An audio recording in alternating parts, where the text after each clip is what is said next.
This is the Sony ZV-E1.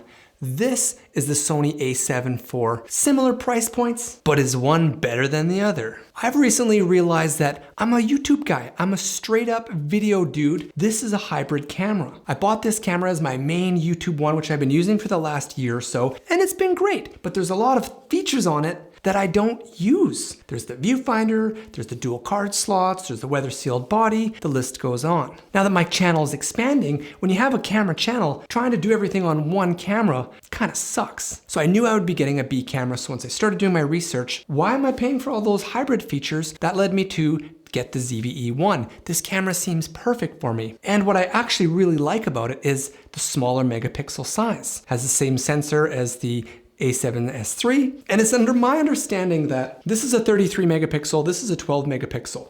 Sensor sizes are the same, but with bigger megapixels means smaller pixels. I believe this 12 megapixel is a quad Bayer sensor. I'm still learning about this stuff. It should be better for low light. It should allow in more light, and more light means more color, better autofocus in low light settings. So what I'm gonna do is I'm gonna take this camera and this camera, I'm gonna slap on the same lenses, I'm gonna put on the same settings, I'm gonna put them through a bunch of different scenarios, and we're gonna test them side by side, and I'll talk you through it as we go. At first, they seemed very similar with the results, until they weren't. The results actually surprised me. Let's get into it right now. The ZV-E1 will always be on the left. Now in this shot, I feel like on the right, this A7IV looks kind of blown out a little bit. I feel like maybe the dynamic range or just the way that it handles it on the left with the studio light right in my face, it's just a little better. The ZV-E1 looks a little nicer, maybe it's a little more matte, less contrasty. I turned on the room light, the yellow light, and then I have the daylight. Both cameras still look great with all those confusing colors coming in. Here I turned off the studio light. Yeah, they both look great. This is just my ambient lights in the background. The ZV-E1 found my eye and stayed glued on, whereas the A7IV kept my head in there. They both did really well in the low light. Here I had the ISO low, bumping it up to 1600 ISO, and they both look really good. Okay. Here's my little cutie pie. Honestly, with the same lenses, there was not a lot of difference. I thought they both looked great with the skin tones. I'm trying to nitpick some stuff here. I do find the sharpness looks fine, even as I'm zooming in here. Now, once we really get into the eye, maybe you can see the downsampling from the 7K a little better on the 33 megapixel, but I never do that. Hey, here's a plant. Cool. Looks the same. Okay. Now this one's a little more interesting. As we look closer at this image, you can see on my nose here looks a little more detailed on the lower megapixel ZV-E1. Now here I go downstairs into a poorly lit room, and I actually find that the A7IV on the right has a little more contrast, looks a little more red. The image from the ZV-E1 looks a little more flat. But then once I added a slight grade to them, I found there was just so much more room to work with the ZV-E1, whereas on the right, the colors kind of started getting blown out a little bit more. They both look great though. Here again is little cutie pie alley, and here with a slight grade. Again, can't go wrong either way. I thought the colors look a little better after tweaking it on the ZV-E1. Now this gets interesting. I'm walking around my basement, vlogging. I busted out the Tamron for this. Look at how well the ZV-E1 handles the low light. Now I also have dynamic active stabe on the left on the ZV-E1 and just active stabe on the right. Look at the difference in color. All the settings are the same. The A7IV on the right looks pretty good, but there's just those moments when you're walking in the shadows. Look at the color there on the shirt. Wow, what a difference. Crazy. It looks like a full frame versus an APS-C there.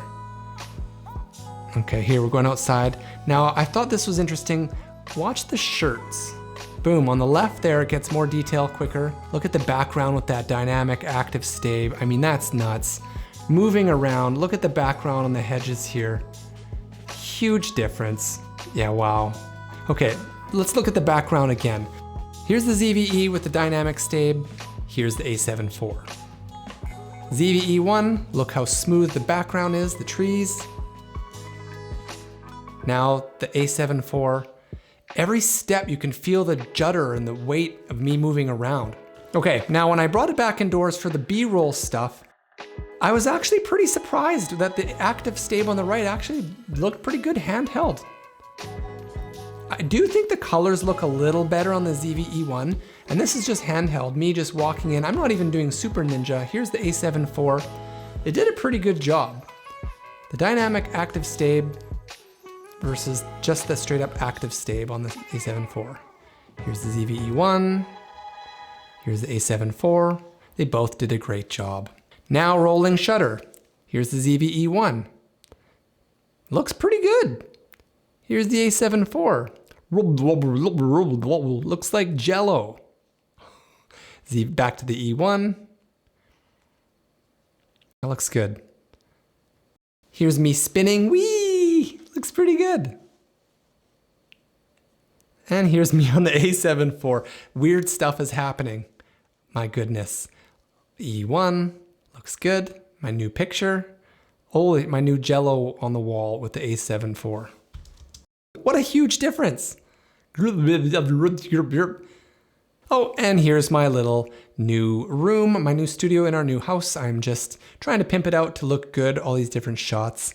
What'd you think? Looks pretty cool, eh? I love making videos like this. That was so much fun. Man, both these cameras are just awesome. Now, I thought the ZV-E1 really pulled ahead from the A7 IV when it came to walking around. That dynamic active stabe is incredible. The rolling shutter was a huge difference as well. This is no question the better video camera. There's no denying that. Now, that doesn't mean that I don't still recommend the A7 IV for some of you out there. If you're a hybrid shooter, if you like taking pictures, or if you're a professional, having the weather sealed body, having the dual card slots, having the viewfinder, there's a lot of reasons that that is a better camera for a lot of people. But if you're just trying to do the YouTube thing like I'm doing, maybe you're just doing it for fun, maybe you want to make money, you want to get good gear so that your stuff looks good, the ZV-E1 is a video camera. It has a little red light on the front, a tally light, which lets you know you're recording. You can work it all with one hand, much easier than the pro body of the A7 IV. That's built for, it has all these extra buttons for customization. So when you're shooting and you're in the field, you can just flip around very quickly. You can customize it. That's awesome. I don't need that. I don't need a viewfinder. I don't need dual card slots. I don't need a weather sealed body. Who am I, Bear Grylls? This camera has things that the A7 IV doesn't, like 4K 120, the anti-flickering button with the variable shutter speed, the auto mode on that. It has the new AI chip. It can recognize vehicles and insects and all sorts of crazy things. It doesn't just do face detect with the head and the eyes, it also recognizes bodies and hands. The AI and the autofocus is great. Can you nail all of that in the A7 IV? You sure can. This thing has a little, look at this.